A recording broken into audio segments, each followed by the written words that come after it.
அனைவருக்கும் வணக்கம். என் சேனலை சப்ஸ்கிரைப் பண்ண உங்க எல்லாருக்குமே ரொம்ப ரொம்ப நன்றி. இன்னைக்கு வெள்ளிக்கிழமை நம்ம பூஜை வீடியோ தான் போட்டிருக்கோம். ஸோ நம்ம சேனல்ல இன்னைக்கு போடுற வீடியோல நிறைய உங்களுக்கு நான் ஆன்மீக குறிப்புகளும் சொல்றேன். அதனால கொஞ்சம் வீடியோவை ஸ்கிப் பண்ணாம பாருங்க. இப்போ நம்ம கிச்சனை பாத்தீங்கன்னா எப்பவுமே முத நாள் நைட்டே நம்ம சுத்தம் பண்ணி வைக்கணும். கிச்சன் ரொம்ப அழுக்கா இருக்கக்கூடாது. நிறைய கூட தண்ணீர் இருக்கணும். அதுவும் நம்ம அடுப்புக்கு வலது பக்கமா நம்ம தண்ணியை எடுக்கிற மாதிரி வைக்கணும். அதோட மட்டும் இல்லாம இன்னைக்கு வெள்ளிக்கிழமைனா பெண்கள் பாத்தீங்கன்னா நல்லெண்ணெய் தேய்ச்சி குளிக்கிறது ரொம்ப ரொம்ப நல்லது. நல்லெண்ணெயில மகாலட்சுமி வாசம் செய்வாங்க. ஸோ அதனால நல்லெண்ணெய் வச்சு நம்ம தலைக்கு தேய்ச்சி குளிக்கிறது ரொம்ப ரொம்ப நல்லது. இன்னைக்கு உலக தாய்மொழி தினம். அதனால முடிஞ்ச வரைக்கும் நம்ம தாய்மொழியை இன்னைக்கு கொண்டாடணும். ரொம்ப சந்தோஷமான இந்த வெள்ளிக்கிழமையில தாய்மொழியையும் நம்ம வணங்கி வாழ்த்துவோம். இன்னைக்கு கற்பக விநாயகர் முழுமுதற் கடவுளையும் வணங்கி தான் பாத்தீங்கன்னா இன்னைக்கு டேவை ஸ்டார்ட் பண்ணேன். இன்னைக்கு தலைக்கு தேய்ச்சி குளிக்கிறத பத்தி சொல்லும் போது நாங்க எங்க வீட்டுல சோறு வடிச்சுதான் நாங்க சாப்பிடுவோம்.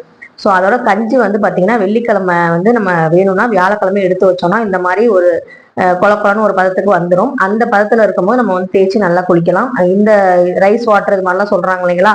இப்ப அதெல்லாம் பாத்தீங்கன்னா அந்த காலத்துலயே கஞ்சி எல்லாம் தேய்ச்சி குளிச்சதுதான் பழக்கம். இப்பதான் பாட்டில்ல ஸ்டோர் பண்ணி விற்கிறாங்க. நம்ம ஹேருக்கும் ரொம்ப நல்லது. இன்னைக்கு பாத்தீங்கன்னா இந்த சாரீ தான் நான் கட்ட போறேன். இந்த சாரீ என்ன சாரீ அப்படின்னு சொல்லி நீங்க கண்டுபிடிச்சு கரெக்டா கமெண்ட்ல சொல்லுங்க. இதோட ஷார்ட்ஸ் நாளைக்கு கண்டிப்பா வரும். இதை எந்த சாரீ அப்படிங்கறது கண்டுபிடிச்சீங்கன்னா கண்டிப்பா கமெண்ட்ல சொல்லுங்க. அதுக்கப்புறம் சுக்கிரஹோரை வெள்ளிக்கிழமை பாத்தீங்கன்னா காலையில 6 to 7, மதியம் 1 to 2, அதுக்கப்புறம் இரவு 7 to 9. அந்த நேரத்துல நீங்க சேமிச்சு வைக்கிற பணம் இல்ல எங்க பணம் வைப்பீங்களோ அங்க ₹1 நீங்க எடுத்து வைக்கணும். சுக்கிர பகவான் நினைச்சு நீங்க எடுத்து வச்சுன்னா பணம் நல்லபடியா சேரும். அதுக்கப்புறம் நிலைவாசல் பூஜையும் அந்த சுக்கிரஹோரையில பண்ணும்போது மகாலட்சுமியோட அருளும் குலதெய்வத்தோட அருளும் பரிபூர்ணமா கிடைக்கும். நிலைவாசலுக்கு மேல கோலம் போடக்கூடாது. நிலைவாசலுக்கு கீழே அவங்க சாமி தான் நிலைவாசல். சாமிக்கு மேல நம்ம கோலம் போட மாட்டோம். சாமியை மனையில அமர்த்துவோம். ஸோ மனைக்கு தான் நம்ம கோலம் போடுவோம். ஸோ அந்த மனைக்கு கோலம் போட்டு 2 பக்கமும் நம்ம அகல் தீபம் ஏத்துறதா நல்லது. மகாலட்சுமிக்கு வெள்ளிக்கிழமையில பாதம் வரைஞ்சி நம்ம வழிபடுறதுங்கிறது அந்த மகாலட்சுமி தாயாரே நம்ம வீட்டுக்கு வர மாதிரி ஒரு ஐதீகம். ஸோ இவங்களுக்கும் மஞ்சள் குங்குமம் வச்சு நம்ம பூக்களால அலங்காரம் பண்ணி நல்லபடியா நம்ம வாசலை நம்ம மனையை நம்ம மகாலட்சுமி தாயார் வர்ற மாதிரி நம்ம ஏற்பாடு செஞ்சு வச்சோம்னா கண்டிப்பா மகாலட்சுமி தாயாரோட அருள் பரிபூர்ணமா கிடைக்கும். அதுக்கப்புறம் பாத்தீங்கன்னா நிலைவாசல் முடிச்சு நம்ம அதிகமா புழங்குற இடம் எதுன்னு பாத்தீங்கன்னா பெண்கள் கிச்சன் தான். அதாவது சமையலறை பாத்தீங்கன்னா எப்பவுமே நான் சொன்ன மாதிரி சுத்தமா இருக்கணும். அங்கேயும் நம்ம குங்குமம் பொட்டு இதெல்லாம் வைக்கிறது பாத்தீங்கன்னா சாமிக்கு நம்ம நெய்வேத்தியம் பண்ணுவோம். சில நேரங்கள்ல பாத்தீங்கன்னா அக்னி பகவான் அதை வணங்குறது இது எல்லாமே பாத்தீங்கன்னா சமையலறை நம்ம வணங்குறதுங்கிறது ரொம்ப ரொம்ப நல்லது. பூஜை அறைய மாதிரிதான் நம்மளுக்கு பாத்தீங்கன்னா சமையல் அறையும் ஒரு பூஜை அறை மாதிரிதான். அங்கதான் தெய்வங்கள் உண்மையாவே குடிக்கொண்டு இருக்காங்கன்னு நம்ம சொல்ல முடியும். ஏன்னா பசி போக்குற உணவுகள் அது எல்லாமே பாத்தீங்கன்னா சமையலறையில தான் இருக்கு. ஸோ சமையலறை ரொம்ப ரொம்ப சுத்தமா இருக்கணும். அதுக்கப்புறம் துளசி அம்மாவுக்கு வழக்கம் போல வெள்ளிக்கிழமையில பூஜைகள் பண்ணியாச்சு. விளக்கு ஏத்தியாச்சு. துளசி மாடத்துக்கு கீழே விளக்கு ஏத்துறதுனால என்ன பலன் அப்படிங்கிறத நான் ஏற்கனவே சொல்லியிருக்கேன். தீர்க்க சுமங்கலி பாக்கியம் அருளக்கூடிய இந்த துளசி வழிபாடை எல்லோருமே செய்யுங்க. ரொம்ப ரொம்ப நல்லது. இதுக்கு பெரிய மாடம் தொட்டி இதெல்லாம் வாங்கி வைக்கணும் அப்படிலாம் இல்லை. உங்ககிட்ட எப்படி இருக்கோ அந்த மாதிரி வச்சு நீங்க வழிபாடு செய்யுங்க. ஆனா அந்த இடத்த நம்ம சுத்தபத்தமா வச்சுக்கணும். அதுதான் ரொம்ப ரொம்ப முக்கியம். சுத்தம் இருக்கிற இடத்துலதான் துளசி அம்மா இருப்பாங்க. அதுக்கப்புறம் அவங்கள வணங்கிட்டு சூரிய பகவானையும் நான் வணங்கிட்டு அதுக்கப்புறம் இன்னைக்கு பூத்த பூ அதை நான் பறிச்சேன். இன்னைக்கு வெள்ளை கலர்ல பூ சுக்கிரனுக்கு உரிய அந்த வெள்ளி உரிய அந்த வெண்மை இடத்துல இருக்கிறனால அந்த பூவை நான் யாருக்கு வச்சேன்னு நான் சொல்றேன். அதுக்கப்புறம் நான் ரொம்ப நாள் கழிச்சு நான் கிச்சன்ல இன்னைக்கு விளக்கு ஏத்திருக்கேன். கொஞ்ச நாள் ஏத்தாம விட்டுருந்தேன். அதனால இன்னைக்கு நான் ஏத்தினேன். மாசி 2வது வெள்ளிக்கிழமையில அடுப்பறைக்கும் பாத்தீங்கன்னா நான் விளக்கு ஏத்திட்டு அதுக்கப்புறம் பூஜை அறையில குலதெய்வ விளக்கு ஏத்திருக்கேன். இந்த குலதெய்வத்தை பத்தி நான் நிறைய சொல்லியிருக்கேன். ஒவ்வொரு வீடியோ நான் போடும் போதும் குலதெய்வத்தை பத்தி பேசாம என்னுடைய அந்த வார்த்தை இல்லாம அந்த வீடியோ இருக்காது. கண்டிப்பா குலதெய்வங்கிற வார்த்தை என் வீடியோல இருக்கும். ஏன்னா குலதெய்வத்தோட அருள் இல்லைன்னா நம்ம எந்த தெய்வத்தையும் வணங்க முடியாது. இது சத்தியமான உண்மை.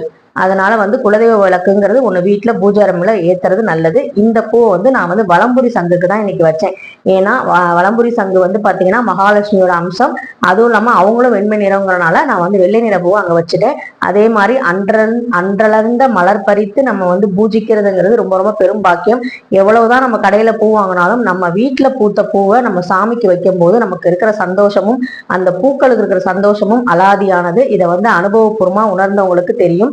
அதுக்கப்புறம் வந்து பாத்தீங்கன்னா ஊதுபத்தி, சாம்பிராணி, சோளம் இதெல்லாம் காமிப்போம். இன்னைக்கு வந்து வெள்ளிக்கிழமைங்கிறனால மகாலட்சுமி தாயாருக்கும் கோமாதாவுக்கும் வெள்ளி தீபம் ஏற்றி நான் வந்து இன்னைக்கு வந்து பூக்களாலையும் மருதாணி இலைகளாலும் சில்லறை நாணயங்களையும் வச்சு அர்ச்சனை பண்ணியிருந்தேன். சில்லறை நாணயங்கிறது குபேர பகவானுக்கு உரியது, மகாலட்சுமிக்கு உரியது வந்து பாத்தீங்கன்னா மருதாணி ரொம்ப ரொம்ப பிடிக்கும். ஸோ அவங்களுக்கும் வந்து பாத்தீங்கன்னா மருதாணி இலைகளால அர்ச்சனை பண்ணேன். நீங்க மருதாணி பூ கிடைச்சா கூட நீங்க எந்த கோயிலுக்கு போனாலும் எந்த அம்பாளுக்கும் நீங்க வந்து மருதாணி பூக்களை வந்து வாங்கி கொடுக்கறது ரொம்ப ரொம்ப நல்லது. மருதாணி உங்க வீட்டுல இருக்கு, பூ நல்லா பூக்குது அப்படின்னா கண்டிப்பா நீங்க வந்து மருதாணி பூவை வாங்கி வைங்க. எனக்கு வந்து நான் வேலை செய்யற இடத்துல அதாவது வேலை செஞ்சுக்கிட்டு இருந்த இடத்துல ஒரு அம்மா வந்து வயசானவங்க, அவங்க வந்து பாத்தீங்கன்னா எனக்கு வந்து பாத்தீங்கன்னா வாரம் வாரம் வெள்ளிக்கிழமை மருதாணி பூ கொண்டு வந்து என் தலையில வச்சு விடுவாங்க. எனக்கு வந்து பாத்தீங்கன்னா அது ஆரம்பத்துல பட்டிக்காடு மாதிரி இருக்கு அப்படின்னு சொல்லி நான் ரொம்ப சங்கடப்படுவேன். அதுக்கு அதோட மகிமையை சொன்னதுக்கு அப்புறம் நானும் வந்து அதை வச்சுக்க ஆரம்பிச்சேன். இப்ப எனக்கு கிடைக்கிறது இல்ல, உங்களுக்கு கிடைச்சா கண்டிப்பா வைங்க. சூரிய பகவான் வந்து பாத்தீங்கன்னா நம்ம வீட்டு பூஜை ஏரியால தான் ஃபர்ஸ்ட் அவரோட ஒளியை வந்து வீசுவாரு. அந்த மாதிரிதான் இருக்கணும்னு நானும் நினைச்சேன். அதே மாதிரிதான் அமைஞ்சிருக்கு எனக்கு பூஜை ஏற. அதனால சூரிய பகவானோடைய ஆற்றலோடையும் அருளோடையும் இன்னைக்கு வந்து பூஜை வந்து நல்லபடியா தொடங்குச்சு.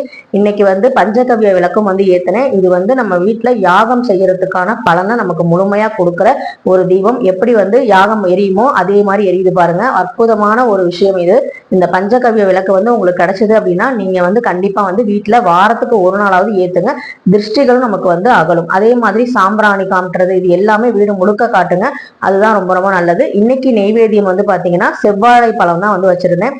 அது மட்டும் இல்லாம இன்னைக்கு நமக்கு ரொம்ப ரொம்ப சந்தோஷமான மாசி 2ஆம் வெள்ளி இல்லையா, அதனால ஒரு ஆன்மீக பாட்டும், அதாவது அம்மனுடைய ஒரு பாட்டும், அதோட மட்டும் இல்லாம இந்த துருவ பாலர்கள் 2 பேர் இருக்காங்க பாத்தீங்களா, 2 சைடு பூஜை ரூம்ல உண்டியல் வச்சிருக்கேன் பாத்தீங்களா, அதே மாதிரி கோவில்ல போனீங்கன்னா 2 சைடுமே வந்து பாத்தீங்கன்னா 2 காக்கும் கடவுள், அதாவது வாயில்ல வந்து வாயில் காவலன் மாதிரி 2 பேர் இருப்பாங்க.